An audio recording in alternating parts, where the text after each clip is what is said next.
हिंदी साहित्य one liner class में हमारी आज काफ़ी नए-नए प्रश्न यहाँ पर आपको देखने को मिलेंगे और जो आपकी परीक्षा के दृष्टि से बदलते हुए पैटर्न को देखते हुए, पीजीटी के पेपर को देखते हुए काफ़ी इम्पोर्टेंट रहने का अ, हमें लगता है कि उम्मीद है कि भई इम्पोर्टेंट रहेंगे आपके लिए, तो क्लास ज़रूर देखना। सबसे पहले तो आपसे यही रिक्वेस्ट है कि आपको यहाँ से इसको स्किप बिल्कुल नहीं करना है, अदरवाइज़ आपको पछताना पड़ सकता है। बाद में अगर आपको ये क्लासेस मिली, तो आपको लगेगा कि हाँ, हमने बहुत कुछ मिस कर दिया है। तो इसलिए क्लास को पूरा देखना और हो सके तो लाइक, शेयर भी कर देना। हिंदी साहित्य में सबसे पहला क्वेश्चन आपके सामने है, सीधा-साधा रास्ता नामक रचना किसकी है? तो ये रचना है किसकी भाई? रांगे राघव की रचना है। रांगे राघव जो कि प्रगतिवाद से संबंधित हैं रांगे राघव। उन्होंने लिखा था सीधा-साधा रास्ता, जबकि टेढ़े-मेढ़े रास्ते नामक रचना हमें किसकी मिलती है?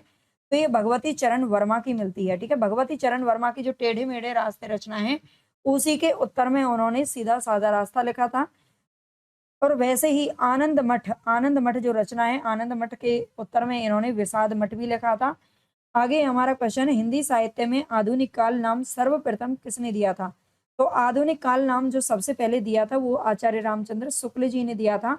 और आधुनिक काल की जो शुरुआत है वो कब से होती है? तो भारतेंदु युग से होती है।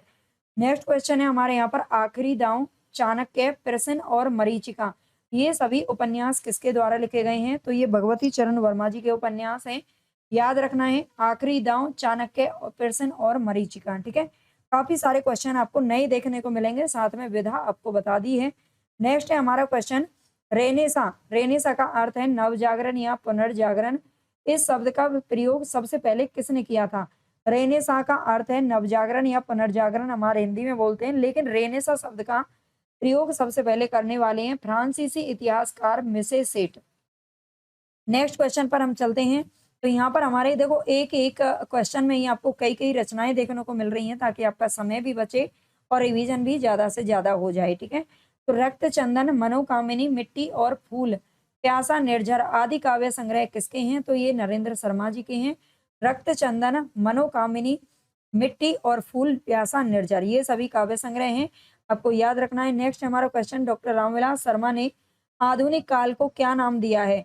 तो रामविलास शर्मा ने आधुनिक काल को नाम दिया है नवजागरण काल, जबकि रामविलास शर्मा जी ने भक्ति काल को लोक जागरण काल कहा है, ठीक है? लोक जागरण की संज्ञा दी है, ये आपको याद रखना है। नव जागरण और लोक जागरण की संज्ञा देते हैं। नेक्स्ट है हमारा क्वेश्चन यहाँ पर, कलापी कलापी पांचजन्य प्रेम गीत, जीवन और यौवन, ये सभी काव्य संग्रह किसके द्वारा लिखे गए हैं? कलापी पांचजन्य प्रेम गीत, जीवन और यौवन, ये सभी काव्य संग्रह किसके द्वारा लिखे गए हैं? तो ये आरसी प्रसाद सिंह के द्वारा लिखे गए हैं, ठीक है? ये इसी प्रकार के जो प्रश्न है ना, आजकल आपकी परीक्षा में पूछे जा रहे हैं और परीक्षाओं को देखते हुए ही हमने ये नए क्वेश्चन है जो तैयार किए हैं।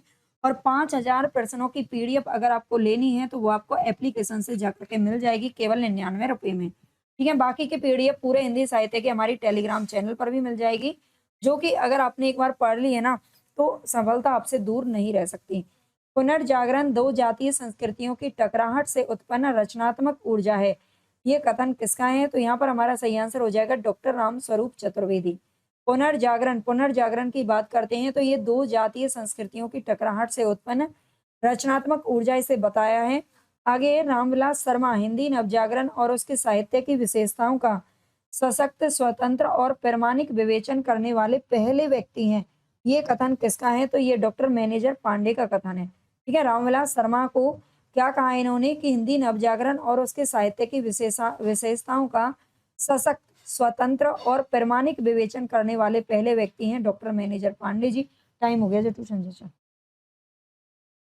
यशोमती मैया से बोले नंदलाला, यशोमती मैया से बोले नंदलाला नामक प्रसिद्ध गीत किसके द्वारा लिखा गया है? तो ये किसने लिखा है?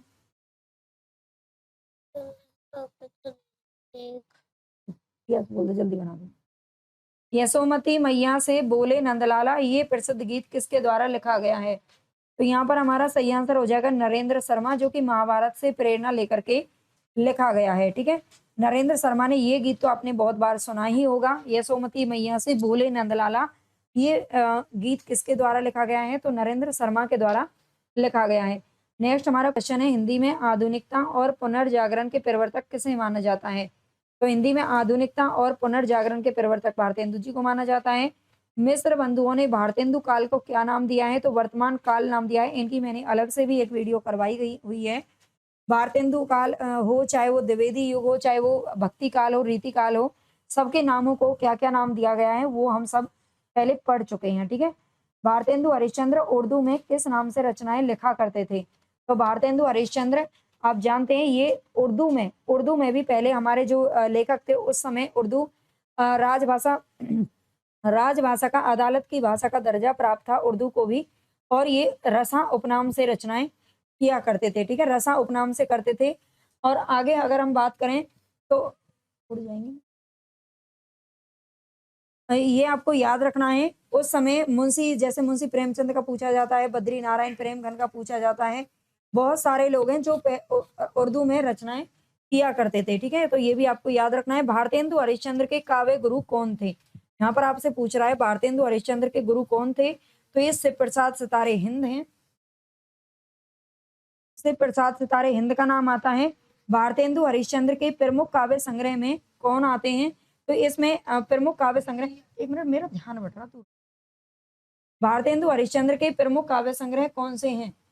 तो ये हैं भक्ति सर्वस्व, प्रेम मालिका, कार्तिक स्नान, वैशाख मातमे, वैशाख मास में प्रेम सरोवर, प्रेमाश्रु वर्णन, प्रेम माधुरी, प्रेम तरंग, उत्तरार्ध भक्तमाल, प्रेम प्रलाप, गीत गोविंदानंद, सतसई श्रृंगार, होली, मधु मुकुल, राग संग्रह, वर्षा विनोद, विनय प्रेम पचासा, फूलों का गुच्छा इनकी पहली रचना है जो कि खड़ी बोली में लिखी गई है। प्रेम फुलवारी, देवी छद्म लीला, दैन्य प्रलाप। देखो यहाँ पर इतनी सारी लिखी हुई हैं, आप इनको एक बार पढ़ लीजिएगा, है ना? ये जरूरी है और यहाँ से भी प्रश्न बन जाते हैं, आप इनको पढ़ लेना। आगे है सती चंद्रावली और अमर सिंह राठौड़ नाटकों की रचना किसने की है? तो ये दोनों नाटक किसके हैं? राधा चरण गोस्वामी के नाटक हैं जो लिखे गए हैं। आगे है धर्मवीर भारती का अंधा युग नाटक का प्रकाशन वर्ष क्या है? तो धर्मवीर भारती का अंधा युग एक गीति नाट्य है जो कि 1955 ईस्वी में प्रकाशित हुआ था। इसका कई विद्वानों के माध्यम से इसका 1954 भी बताया जाता है, तो इसमें आप कंफ्यूज मत होना, पेपर में हमेशा एक ही पूछा जाता है, ठीक है? फिर वो सत्ता संपन्न शासक वर्ग, बहुत सारे देखो प्रकाशन वर्ष में कई बार बच्चों को ये लगता है कि हमने गलत बताया है, ऐसा नहीं होता है क्योंकि कई विद्वानों के द्वारा आप अलग कोई बुक पढ़ते होंगे या हमने कोई अलग बुक पढ़ी है, तो ऐसा कई बार होता है कि अलग-अलग विद्वानों ने अलग-अलग, जैसे डॉक्टर नगेंद्र की आप ज़्यादातर सभी का प्रकाशन वर्ष देखोगे रचनाओं का, तो आपको 1 साल आगे या पीछे ही मिलेगा, ठीक है? ऐसे ही संपादक डॉक्टर धीरेन्द्र वर्मा ने किया था, उसमें भी आपको 1 साल या 2 साल आगे या पीछे मिलेगा। तो और जैसे शुक्ल जी ने लिखा है उन्होंने कुछ और ही बता दिया है, तो ये यहाँ पर थोड़ी सी प्रॉब्लम हो जाती है, तो इसका भी आप जरा याद रखना, ठीक है? फिर वो सत्ता संपन्न शासक वर्ग एवं गरीब शिल्पी के मध्य सैर कथा को किस नाटक की विषय वस्तु बनाया गया है? तो एक कोणार्क को बनाया है जो कि जगदीश चंद्र माथुर की रचना है। आगे नल दमयंती स्वयंवर, रेल का विकट खेल, कली राज की सभा, शिक्षा दान और वृहण लता आदि नाटकों के रचयिता कौन है? तो इन सबके जो रचयिता हैं वो हैं बालकृष्ण भट्ट, ठीक है? ये बालकृष्ण भट्ट के द्वारा लिखा गया। रचयिता बिल्कुल शुद्ध यहाँ पर लिखा गया है ना? अभी पीजीटी में क्वेश्चन पूछा गया था, मानस के रचयिता तुलसीदास हैं, उसमें शुद्ध छांटना था, लेकिन उसमें रचयिता गलत लिखा हुआ था, है ना? उसमें च पे मात्रा लगी हुई थी, तो यहाँ पर आप देख लेना, ये सही लिखा जाता है, ठीक है? रचयिता, कवियत्री ये थोड़े से ऐसे अटपटे से शब्द होते हैं, आते हुए भी हम कभी-कभी इनको भूल जाते हैं ना। आधुनिक एकांकी के जनक कौन माने जाते हैं? तो ये हैं रामकुमार वर्मा। इन्होंने बादल की मृत्यु नाम से पहली एकांकी लिखी थी 1930 ईस्वी में, जिसे आधुनिक एकांकी की शुरुआत मानी जाती है। विप्लव गायन सृजन की लकीरें, ये दोनों प्रसिद्ध कविताएं किसके द्वारा लिखी गई हैं? तो ये हैं बालकृष्ण शर्मा नवीन की रचनाएं हैं। चरणदास चोर और आगरा बाजार किसकी नाट्य कृति हैं? तो ये दोनों नाट्य कृति हबीब तनवीर के द्वारा लिखी गई हैं। आगरा बाजार हमारे यूजीसी नेट के सिलेबस में भी है नाटक।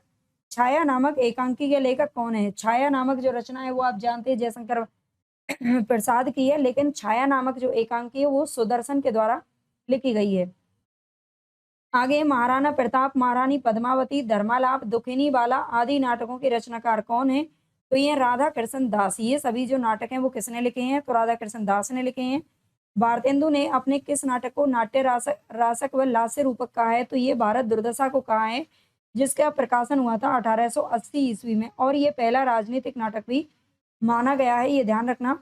आगे है उपेंद्र नाथ अस्क की किस एकांकी में संयुक्त परिवार की समस्या को उठाया गया है।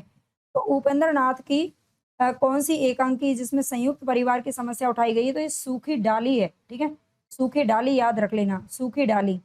अस्क, उपेंद्र नाथ अस्क की एकांकी का नाम है सूखी डाली। मुद्रा राक्षस के तिलचट्टा नाटक में तिलचट्टा किसका प्रतीक है, तो ये यौन कुंठाओं का प्रतीक है। आचरण की सभ्यता, सच्ची वीरता, पवित्रता, मजदूरी और प्रेम, कन्यादान आदि निबंध के लेखक कौन है, तो ये हैं अध्यापक पूर्ण सिंह। अध्यापक पूर्ण सिंह ने सारे 6 निबंध इन्होंने अपने जीवन में केवल लिखे थे और इसी को लिख करके ये क्या हो गए, प्रसिद्ध हो गए। ठीक है, तो अध्यापक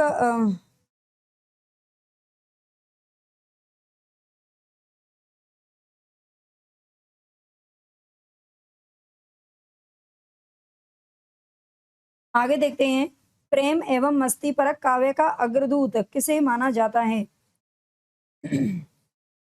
प्रेम एवं मस्ती परक काव्य का अग्रदूत किसे माना जाता है, तो ये बालकृष्ण शर्मा नवीन को माना जाता है। ठीक है, बालकृष्ण शर्मा नवीन को माना जाता है, ये आपको याद रख लेना है। वैसे आप जानते हैं प्रेम और मस्ती परक जो काव्य है उनका हरिवंश राय बच्चन को भी कहते हैं। प्रेम काव्य या मस्ती परक रचनाएं उन्होंने की थी, उधर नरेंद्र शर्मा ने भी की है ना। लेकिन काव्य का अग्रदूत अगर माना जाए तो ये बालकृष्ण शर्मा नवीन को कहते हैं।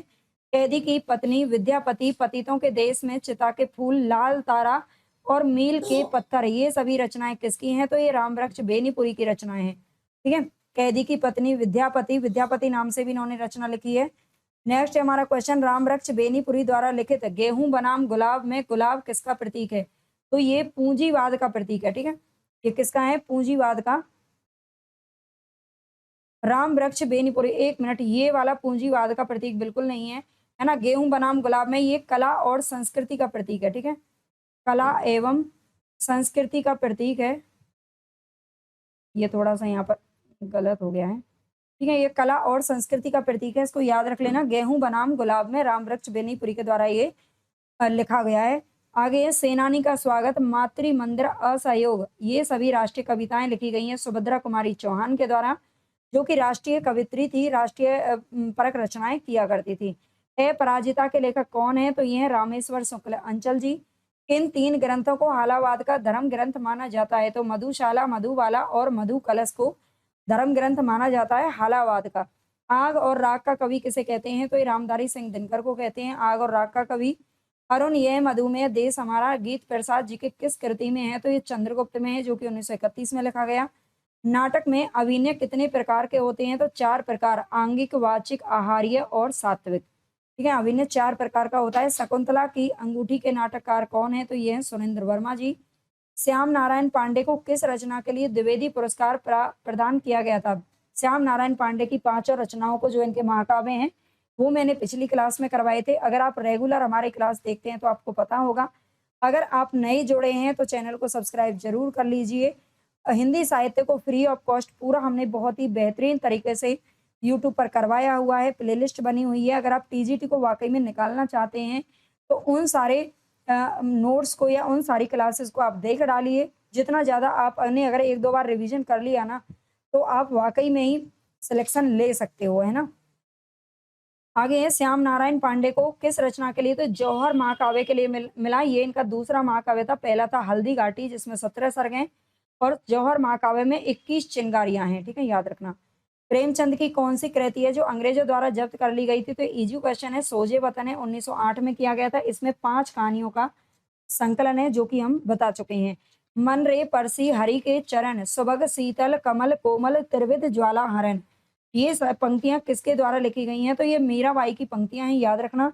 जाके प्रिय न राम वैदेही, तजियो ताही कोटि बैरी सम, जदपि परम सनेही, ये पंक्तियां लिखी गई हैं तुलसीदास जी के द्वारा। और तुलसीदास ने ये जो पंक्तियां लिखी हैं वो लिखी हैं किसको, किसके लिए, मीराबाई के लिए। ठीक है, मीराबाई को इन्होंने, मीराबाई ने एक पत्र भेजा था जिसमें इन्होंने कुछ तुलसीदास से अपनी मतलब उन्होंने मदद सहायता की उम्मीद गुहार लगाई थी, है ना।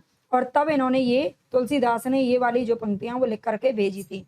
हिंदी साहित्य के कर्ण की उपाधि किसे दी जाती है, तो ये रहीम दास को दी जाती है हिंदी साहित्य के कर्ण की उपाधि।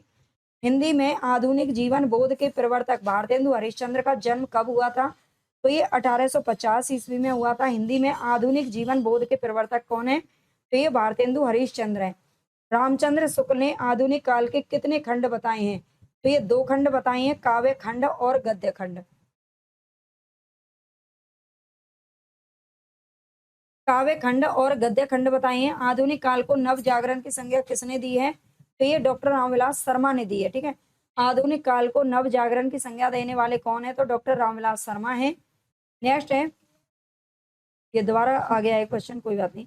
जीवन संगीत और नव युग के गान नामक काव्य संग्रह किसके द्वारा लिखे गए हैं? तो ये जगन्नाथ प्रसाद मिलिंद ने लिखे हैं। ठीक है, जीवन संगीत और नव युग के गान नामक काव्य संग्रह लिखे गए हैं किसके द्वारा? जगन्नाथ प्रसाद मिलिंद के द्वारा। हिंदी का प्रथम दैनिक समाचार पत्र किसके संपादन में निकला है? तो ये श्याम सुंदर सेन के संपादन में निकला है, जिसका नाम है समाचार सुधा वर्षन। ठीक है, ये हिंदी का प्रथम दैनिक समाचार पत्र था। भारतेंदु ने खड़ी बोली को किस नाम से पुकारा है? तो ये साधु भाषा के नाम से पुकारा है भारतेंदु जी ने। नेक्स्ट है, भारतेंदु हरिश्चंद्र ने प्रथम खड़ी बोली की रचना किस नाम से लिखी है? तो ये लिखी है फूलों का गुच्छा। ठीक है, फूलों का गुच्छा इन्होंने प्रथम खड़ी बोली की रचना है इनकी। भारतेंदु जी ने पेनी रीडिंग क्लब की स्थापना कब की थी? तो ये 1873 ईस्वी में की थी, याद रखना अच्छे से।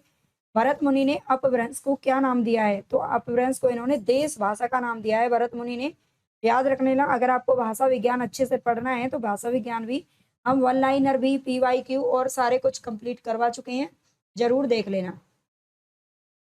आगे है, भरत मुनि के अनुसार संचारी भावों की संख्या कितनी है? तो ये 33 मानी गई है। मणिकर्णिका नामक आत्मकथा के लेखक कौन है? तो ये है ओम प्रकाश वाल्मीकि। ठीक है, मणिकर्णिका नामक आत्मकथा के लेखक कौन है? तो ये तुलसी राम है, जो कि दलित साहित्यकार हैं। तुलसी राम, ठीक है, तुलसी राम है। और ओम प्रकाश वाल्मीकि की जो कथा आत्मकथा है उनका उसका नाम है जूटन। ठीक है, ये 2 क्वेश्चन इसमें गलत हो गए हैं। आगे देखते हैं, लेवी प्राण, लेवी, कश्मीर कुसुम, जातीय संगीत, बादशाह दर्पण, रामायण का समय, स्वर्ग में विचार सभा आदि निबंध किसके द्वारा लिखे गए हैं? तो ये भारतेंदु हरिश्चंद्र के द्वारा सारे निबंध लिखे गए हैं।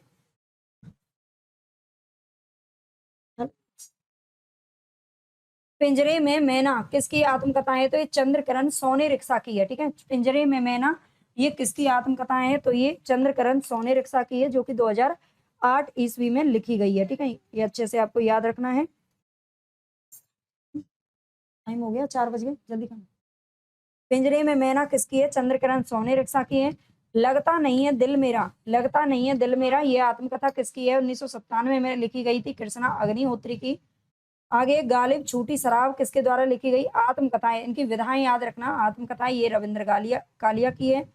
पूस की रात, नमक का दरोगा, बड़े घर की बेटी, पंच परमेश्वर, कफन और सौत, ये सभी कहानियां लिखी गई हैं मुंशी प्रेमचंद जी के द्वारा। नई कविता और अस्तित्ववाद नामक आलोचनात्मक ग्रंथ के लेखक कौन है? तो ये डॉक्टर रामविलास शर्मा जी हैं। यदि मैं कामायनी लिखता, यदि मैं कामायनी लिखता, ये समीक्षात्मक ग्रंथ लिखा गया है सुमित्रा नंदन पंत के द्वारा। आप जानते हैं कामायनी जो रचना है वैसे वो जयशंकर प्रसाद जी की है, लेकिन अगर ऐसा होता है ना, हम मतलब कोई दूसरा कुछ काम को, किसी काम को करता है ना, तो हमें वो बड़ा आसान लगता है ना, और हम उसके बारे में सोचते हैं कि अरे अगर अगर मैं ऐसा करता है ना, तो अपने आप में, लेकिन जब करते हैं तो अलग चीजें होती हैं। तो ये सुमित्रानंदन पंत ने लिखा है। साहित्य लोचन नामक आलोचनात्मक कृति के रचनाकार कौन है? तो ये है श्याम सुंदर दास जी। साहित्य लोचन नामक आलोचनात्मक कृति श्याम सुंदर दास की है। हिंदी नवरत्न एक आलोचनात्मक कृति है, जिसके आलोचक रचनाकार कौन है? तो ये है मिश्र बंधु, जिन्होंने 1910 ईस्वी में इसे प्रकाशित करवाया था। ठीक है, आगे, शेखर एक जीवनी को मैं हिंदी के 5 सबसे महत्वपूर्ण उपन्यासों में मानता हूँ। प्रसिद्ध उपन्यास शेखर एक जीवनी के संदर्भ में ये मत किसका है? तो ये डॉक्टर राम कमल राय का है। ठीक है, शेखर एक जीवनी किसका उपन्यास है? तो अज्ञे जी का है। और इसके बारे में ये जो कथन है वो किसने कहा है? डॉक्टर राम कमल राय ने कहा है। समीक्षात्मक कृति आलोचना का पक्ष के लेखक कौन है? तो ये रमेश चंद्र साहा। कविता के नए प्रतिमान के लेखक हैं डॉक्टर नामवर सिंह। सुमित्रानंदन पंत नामक ग्रंथ के लेखक कौन है? डॉक्टर नगेंद्र हैं। सुमित्रानंदन पंत, ठीक है, सुमित्रानंदन पंत ये ग्रंथ लिखा है डॉक्टर नगेंद्र ने, याद रखना अच्छे से। ठिठुरता हुआ गणतंत्र, सदाचार की तावीज, प्रेमचंद के फटे जूते आदि कहानी किसके द्वारा लिखी गई हैं? तो ये हरिशंकर परसाई के द्वारा लिखी गई हैं। नेक्स्ट है हमारा क्वेश्चन, बड़े भाई के चरित्र के मनोवैज्ञानिक विश्लेषण पर आधारित प्रेमचंद की कहानी कौन सी है? तो ये बड़े भाई साहब, बड़े भाई के चरित्र पर लिखी गई है। मुंशी धनपत राय को प्रेमचंद नाम से सुशोभित करने वाले व्यक्ति का नाम क्या है? तो ये मुंशी दया नारायण, ठीक है। ये पहले नवाब राय नाम से उर्दू में रचनाएं लिखते थे, लेकिन 1908 में जब इनका सोजे वतन को जब्त कर लिया गया था अंग्रेजों के द्वारा, तो इन्हें फिर ये और इन पर इनको प्रतिबंधित कर दिया गया था, प्रेमचंद को लिखने के लिए प्रतिबंध कर दिया था, और तब इन्होंने अपना नाम बदला था और हिंदी में रचनाएं करने लगे थे, ठीक है। और ये नाम किसने दिया था? तो मुंशी दया नारायण ने दिया था, ठीक है। नीलम देश की राजकन्या किस विधा की रचना है? तो ये कहानी है नीलम देश की राजकन्या, जो कि जैनेन्द्र कुमार ने लिखी है। रानी केतकी की कहानी किसके द्वारा लिखी गई है? तो इंशा अल्लाह खान की कहानी है रानी केतकी की कहानी। प्रेमचंद जी की किस कहानी में बाल चरित्र का अनोखा वर्णन है? तो यह ईदगाह कहानी, जो कि 1933 में प्रकाशित हुई थी चांद पत्रिका में, ठीक है। चांद पत्रिका में प्रकाशित हुई थी, याद रखना। हिंदी की प्रसिद्ध कहानी कसाई बाड़ा के लेखक कौन है? तो ये है शिव मूर्ति, ठीक है। हिंदी की प्रसिद्ध कहानी कसाई बाड़ा के लेखक कौन है? शिव मूर्ति हैं, याद रखना। आगे आधुनिक नारी अब अपनी पूरी गरिमा, देह संपदा और वास्तविक सम्मान के साथ आई है। औरतें अब औरतें हैं, वे झूठी सती या वेश्याएं नहीं है, इसलिए नई कहानी खलनायिकाओं से सुनने हैं। नई कहानी के संबंध में उपर्युक्त कथन किसका है? तो ये कमलेश्वर का कथन है, याद रखना। निर्मल वर्मा का पहला कहानी संग्रह कौन सा है? तो ये परिंदे है, 1960 ईस्वी में लिखा गया था। खाती खाती चली जाओ ट्यूशन, खड़ी हो जा, क्या छोड़िए बड़ा, ये उतार दे, ये उतार दे, लहंगा उतार दे। नेक्स्ट है हमारा क्वेश्चन, छाया, प्रतिध्वनि, आकाशदीप, आंधी और इंद्रजाल आदि कहानियां किसके द्वारा लिखी गई हैं? तो ये जयशंकर प्रसाद के द्वारा लिखी गई हैं। छाया, प्रतिध्वनि, आकाशदीप बाद में बनाना, ये सभी कहानियां जयशंकर प्रसाद ने लिखी हैं। एक प्लेट सैलाब कहानी के लेखिका कौन है? तो ये मन्नू भंडारी हैं, ठीक है। एक प्लेट सैलाब, ये कहानी 1968 में लिखी गई और ये मन्नू भंडारी है की कहानी है। रुको भी नहीं राधिका उपन्यास है, ये विधा याद रख लेना, उषा प्रियमवदा का है। इनके अन्य उपन्यास है यहाँ पर 55 खंबे, लाल दीवारें, शेष यात्रा, अंतर्वसी, भय कबीर, उदास। मृदुला गर्ग को अपने किस उपन्यास के लिए साहित्य अकादमी सम्मान से सम्मानित किया गया? मिलजुल मन के लिए दिया गया 1931 ईस्वी में, ठीक है। हिंदी कहानी में यथार्थवादी परंपरा की नींव किसने डाली थी? तो ये मुंशी प्रेमचंद ने डाली थी। बावन ने दो आजाद देशों की, हिंदुस्तान और पाकिस्तान की ईमानदारी को, इंसानियत को और बस दो डगों में नाप लिया, ये कथन किस उपन्यासकार का है? तो ये फणीश्वर नाथ रेणु जी का, ठीक है। नेक्स्ट है हिंदी उपन्यासों की संरचना के मूल आधार क्या है? तो ये अंग्रेजी उपन्यास हैं। डॉक्टर काशीनाथ सिंह द्वारा लिखित उपन्यास उपसंहार की कथा वस्तु का आधार क्या है? तो डॉक्टर काशीनाथ के द्वारा लिखा गया है उपसंहार नामक उपन्यास, और इसकी कथा वस्तु का आधार है महाभारत युद्ध के बाद कृष्ण का जीवन, ठीक है। महाभारत युद्ध के बाद कृष्ण का जीवन कैसा बीता, उस पर ये लिखा गया है। मनबोध मास्टर की डायरी के लेखक कौन है? तो ये विवेकी राय ने ये डायरी लिखी है। आगे गुलाम मंडी उपन्यास किसका है? तो निर्मला बुराड़िया का उपन्यास है। ये सब डिटेल में मैं पहले पढ़ा चुकी हूँ, है ना। अगर आप नए हो तो आपको शायद नहीं पता हो, लेकिन आप प्लेलिस्ट देखेंगे तो आप रिवाइज अच्छे से कर सकते हो, कंटेंट भी आप पढ़ सकते हो, ठीक है। मुंशी प्रेमचंद का कौन सा उपन्यास है जो गांधीवाद से प्रभावित है? तो ये रंगभूमि है, जो कि 1925 ईस्वी में प्रकाशित हुआ था, रंगभूमि, ठीक है, जिसका उर्दू का नाम था चौगाने हस्ती। अभी ये पीजीटी में क्वेश्चन पूछा गया था। बयां का घोंसला उपन्यास के लेखक कौन है? तो ये लक्ष्मी नारायण लाल है, बयां का घोंसला उपन्यास के लेखक। वीरांगना नामक उपन्यास के रचयिता कौन है? तो ये राम नरेश त्रिपाठी ने लिखा है। मिलन पथिक, है ना, पथिक अभी एक इनकी रचना पूछी गई थी, पथिक, है ना, पूछा गया था, तो ये भी याद रख लेना। मिलन, पथिक, स्वप्न, वीरांगना, ये सभी रचनाएं इनके द्वारा लिखी गई हैं। नेक्स्ट क्वेश्चन हमारे यहाँ पर, पद्यात्मक भाव भूमि पर श्यामा स्वप्न नामक उपन्यास की सृजना किसने की है? तो ठाकुर जगमोहन सिंह ने की है। सरकटी लाश, जासूस की भूल, जासूस पर जासूसी, जासूस की अय्यारी और खूनी कौन, ये सभी उपन्यास हैं गोपाल राम गेमरी के द्वारा लिखे गए हैं, जो कि जासूसी तैयारी जासूसी उपन्यासों के प्रवर्तक माने जाते हैं। समस्त मानव जाति के प्रवर्तक भाव या मनोविकारी होते हैं, ये कथन किसने कहा है? तो ये रामचंद्र शुक्ल ने कहा है। हिंदी निबंध का उत्कर्ष काल कौन सा है? तो ये शुक्ल युग है ना। शुक्ल युग और शुक्लोत्तर युग के सभी निबंधों को भी डिटेल में हमने करा दिया है, ठीक है। अभी 3-4 दिन पहले कराया था, देख लेना। भूत के पांव ये किसकी व्यंग्य रचना है? तो ये हरिशंकर परसाई की व्यंग्य रचना है भूत के पांव। भारतेंदु हरिश्चंद्र ने सांडिल्य भक्ति सूत्र नामक रचना का अनुवाद किस शीर्षक से किया है? तो ये किया है भक्ति सूत्र वैजंती के नाम से। बद्री नारायण प्रेमघन की संपूर्ण रचनाओं का संकलन किस नाम से हुआ? तो ये प्रेमघन सर्वस्व नाम से हुआ 1939 में। बद्री नारायण प्रेमघन ने भारतेंदु जी के देहावसान के समय कौन सी रचना लिखी थी? तो ये लिखी थी शोका अश्रु बिंदु, जो कि 1885 में लिखी थी। और आप जानते हैं भारतेंदु जी का देहावसान कब हुआ था? तो ये 1885 में ही हुआ था और इसी समय कांग्रेस की स्थापना भी हुई थी A.O. हुम के द्वारा। ठीक है।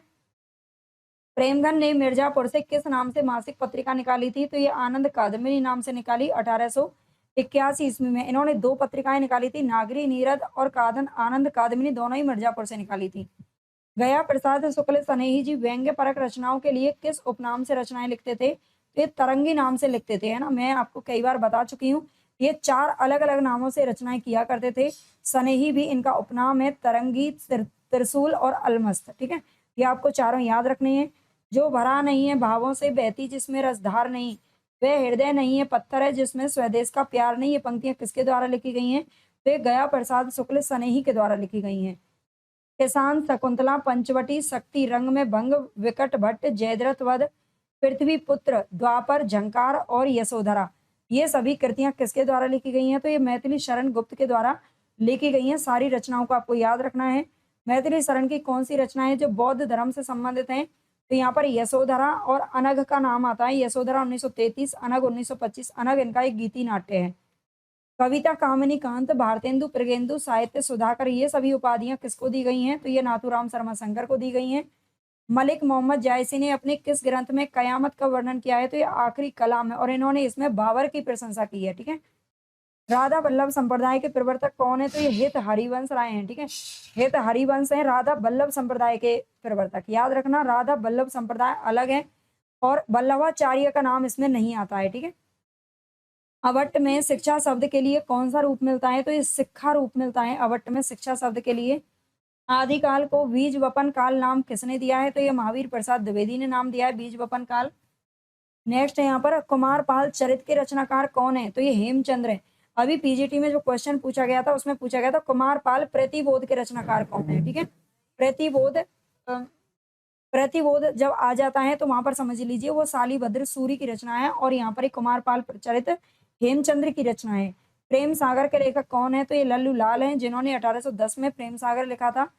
पद्मावत को प्रतीकात्मक काव्य किसने कहा है? तो डॉक्टर शंभुनाथ सिंह कहते हैं पद्मावत को। ठीक है, प्रतीकात्मक काव्य जो कि जायसी का है। पद्मावत में हीरामन तोता किसका प्रतीक है? तो एक गुरु का प्रतीक है। बाकी के प्रतीक भी यहाँ पर दे रखे हैं, इनको आप पढ़ लीजिए, है ना। 14 भुवन मानव पिंड का प्रतीक है। चित्तौड़ शरीर, रत्नसेन मन का प्रतीक है।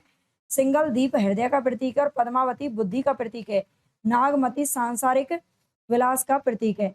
भक्ति काल के किस कवि को जातीय विलास कहा जाता है? तो ये तुलसीदास को कहा जाता है जातीय कवि। ठीक है, भक्ति काल के किस कवि को जातीय कवि कहते हैं? तो ये तुलसीदास को कहते हैं। अंग दर्पण किस कवि की रचना है? तो ये रसलीन की रचना है अंग दर्पण। वीरेंद्र सतसई की विषय वस्तु क्या है? तो ये नीति है। ठीक है, नीति पर आधारित है। वीरेंद्र सतसई इन्होंने लिखी है।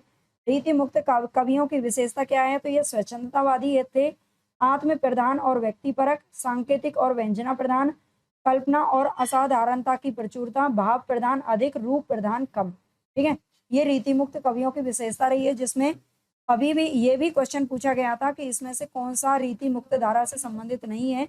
तो उसमें द्विजदेव, घनानंद और बोधा का नाम आया है और चौथे हैं नेवाज कवि। ठीक है, यहाँ पर हमारा नेवाज सही था। रीतिकाल को कलाकाल किसने कहा है? तो ये डॉक्टर रमाशंकर शुक्ल रसाल ने कहा है। आप लोग पता है ये सोचते हैं कि आपको बहुत ज्यादा डीप पढ़ेंगे, मतलब अलग ही क्वेश्चन पूछे जाएंगे और ज्यादातर जो इजी क्वेश्चन होते हैं वो आपके गलत हो जाते हैं पेपरों में, है ना।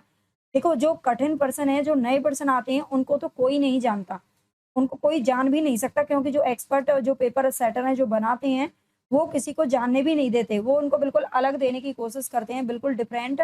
तो 10 से 15% हमेशा ऐसी हर परीक्षा में आते ही हैं, 8 से 10%। तो उनके बारे में मत सोचिए। ठीक है, आपको अगर मान लीजिए जैसे अभी पीजीटी का पेपर हुआ तो 100% उसमें लगभग ऐसे थे जो ज्यादातर हम अपनी क्लासेस में पढ़े थे। ठीक है, 100 से 105 लगभग ऐसे क्वेश्चन उसमें मैंने देखे हैं। बाकी के पर्सन है जो मतलब कठिन आते ही हैं, अलग से आते ही हैं वो, जिनको कोई नहीं जानता। थोड़े लेवल भी उनका हाई होता है, तो वो सबके लिए हैं। लेकिन कम से कम जो ईज़ी है उनको तो आप सही करके आए, है ना? ये तो कम से कम सोचिए। तो ज़्यादा से ज़्यादा बस रिवीजन करते ही रहिए, दिमाग खराब करने से कुछ नहीं मिलने वाला। रीतिकाल को कलाकाल किसने कहा है? तो ये डॉक्टर रमाशंकर शुक्ल रसाल ने कहा है। भूषण का वास्तविक नाम क्या था? तो ये घनश्याम नाम था भूषण का, ठीक है? भूषण का वास्तविक नाम क्या था? घनश्याम था। आचार्य रामचंद्र शुक्ल की दृष्टि में किस युग के लेखकों की दृष्टि व्याकरण के नियमों पर अच्छी तरह नहीं जमी थी? तो ये भारतेंदु युग के लेखकों की दृष्टि व्याकरण के नियमों पर ध्यान नहीं था इन लोगों का, है ना? क्योंकि उस समय जो खड़ी बोली थी ना, वो अपने प्रारंभिक चरण में थी और उस समय इतना मानक जो भाषा है उसका उद्गार यहाँ पर नहीं हुआ था, है ना? ऐसी टूटी-फूटी भाषा लिख रहे थे। लेकिन इसको सुधारने का, मानक भाषा को सही बनाने का, मतलब साहित्यिक खड़ी बोली को दर्जा जो प्राप्त हुआ था ना, वो महावीर द्विवेदी युग में हुआ था और वो भी महावीर प्रसाद द्विवेदी की आशीर्वाद से। भारतेंदु मंडल में कौन-कौन कवि आते हैं? देख लीजिए, इनको सबको मैं बार-बार आपको बताती हूँ कि भारतेंदु मंडल, द्विवेदी मंडल के कवियों को अच्छे से याद रख लेना। ये क्वेश्चन भी अभी पूछा गया था और ऐसा नहीं है कि ये सारे प्रश्न मैं आपको अभी करवा रही हूँ, मैंने ये 6 महीने पहले भी करवाए थे। टीजीटी के लिए ही उस वक़्त भी हम तैयारी कर रहे थे, ठीक है? लेकिन अब इसमें मैंने कुछ क्वेश्चन है जो नए जोड़ दिए हैं आपके पेपर के हिसाब से और यहाँ पर ये सब मैं पहले भी आपको बार-बार करवाती रही हूँ और बताती रही हूँ। ठीक है, अभी ये क्वेश्चन पूछा गया है, उसमें अंबिका दत्त व्यास का नाम था और पूछा था कौन-सा द्विवेदी युग का कवि नहीं है, तो इनको पढ़ लेना आप। आगे गोल्ड स्मिथ की कृति ट्रैवलर का अनुवाद किसने किया है? तो ये किया है श्रीधर पाठक ने, ठीक है। ट्रैवलर का अनुवाद इन्होंने किस नाम से किया है? तो श्रांत पथिक के नाम से किया है ना? श्रांत पथिक। ट्रैवलर का अर्थ होता है यात्री। ट्रैवलर का अर्थ क्या होता है? यात्री होता है, ठीक है? और पथिक भी यात्री को ही बोलते हैं, है ना? राहगीर को बोलते हैं, तो श्रांत पथिक नाम से किया था। भारतेंदु युग का कौन-सा कवि है जो पुष्टि मार्ग में दीक्षित था? तो ये भारतेंदु हरिश्चंद्र जी स्वयं थे। वैदेही वनवास, चोखे चौपदे, चौबते चौपदे, रसिक रहस्य, कृष्ण शतक, मर्म स्पर्श, पारिजात, रस कलश, ये सभी ग्रंथ किसके द्वारा लिखे गए हैं? तो अयोध्या सिंह उपाध्याय के द्वारा लिखे गए हैं। द्विवेदी युग को जागरण सुधार काल की संज्ञा किसने दी है? तो डॉक्टर नगेंद्र ने दी है, ठीक है। द्विवेदी युग को जागरण सुधार काल की संज्ञा देने वाले कौन है? तो डॉक्टर नगेंद्र, जबकि इन्होंने भारतेंदु युग को पुनर्जागरण काल की संज्ञा दी है। याद रखना, नवजागरण काल की संज्ञा आधुनिक काल को किसने दी है? तो वो रामविलास शर्मा ने दी है। भक्ति काल को लोक जागरण काल की। ये सारे जागरण जैसे नाम है ना, इनको अच्छे से याद करना। द्विवेदी जी ने किस भाषा को कविता के सिंहासन से उतार कर खड़ी बोली को प्रतिष्ठित करने में काफी योगदान दिया है? तो ये ब्रज भाषा को उतार कर उन्होंने खड़ी बोली को बिठा दिया है। खड़ी बोली हिंदी का प्रथम महाकाव्य माना जाता है प्रिय प्रवास, जो कि 1914 में प्रकाशित हुआ था। तो ये भी अभी मैचिंग में पूछा गया था क्वेश्चन और इसमें 17 सर्ग हैं टोटल, ठीक है। इसमें कितने हैं? 17 सर्ग हैं, ये भी याद रखना है, जो उपाध्याय हरिऔध जी के द्वारा लिखा गया है। भक्ति काल में गृहस्थ जीवन का जैसा सुंदर चित्रण सूरदास में मिलता है, वैसा ही आधुनिक काल के किस कवि में मिलता है? तो ये मिलता है मैथिली शरण गुप्त जी में, ठीक है। गृहस्थ जीवन का जैसा सुंदर चित्रण सूरदास ने किया था, वैसा ही मैथिली शरण गुप्त ने किया है। साकेत महाकाव्य में कितने सर्ग हैं? तो 12 सर्ग हैं साकेत में। ये 1931 में प्रकाशित हुआ था, जिसके अंदर 12 सर्ग हैं और ये मैथिली शरण गुप्त का ही है। गीत कुंज किस कवि की रचना है? राम राम भक्ति धारा से अगर जोड़ें तो राम की धारा से सबसे बड़ा जो महाकाव्य है ना, वो रामचरितमानस है ना, राम के ऊपर आधारित है। और दूसरा महाकाव्य है साकेत, याद रखिएगा। गीत गुंज किस कवि की रचना है? तो ये निराला जी की रचना है गीत गुंज। जयशंकर प्रसाद कृत प्रलय की छाया की विषय वस्तु के केंद्र में क्या है? तो रानी कमलावती का पश्चाताप है। रानी कमलावती का पश्चाताप है प्रलय की छाया की विषय वस्तु के केंद्र में। आगे हिम क्रीटनी, हिम तरंगिनी, माता और समर्पण, ये सभी रचनाएं किसके द्वारा लिखी गई हैं? तो माखनलाल चतुर्वेदी ने लिखी हैं। शेर सिंह का शस्त्र समर्पण के रचनाकार कौन है? तो ये जयशंकर प्रसाद जी हैं। शेर सिंह का शस्त्र समर्पण इन्होंने लिखा है। अंतःकरण की वृत्तियों के चित्र का नाम कविता है। कविता के बारे में कहा है महावीर प्रसाद द्विवेदी जी ने। कविता तो कवि की आत्मा का आलोक है, उसके हृदय का रस है, जो बाहर की वस्तु का अवलंब लेकर फूट पड़ती है। ये रामधारी सिंह दिनकर ने कहा है। कवियों की उर्मिला विषयक उदासीनता, ये निबंध है जो कि महावीर प्रसाद द्विवेदी के द्वारा लिखा गया है। चितवन की छां 1953 में लिखा गया है, निबंध संग्रह है। इसके रचयिता है विद्यानिवास मिश्र जी। ये सब हम निबंध बहुत ही डिटेल में पढ़े हैं। रांगे राघव ने कौन सा उपन्यास कर्नाटक कबीलों के जीवन यथार्थ के विविध पक्षों पर आधारित है?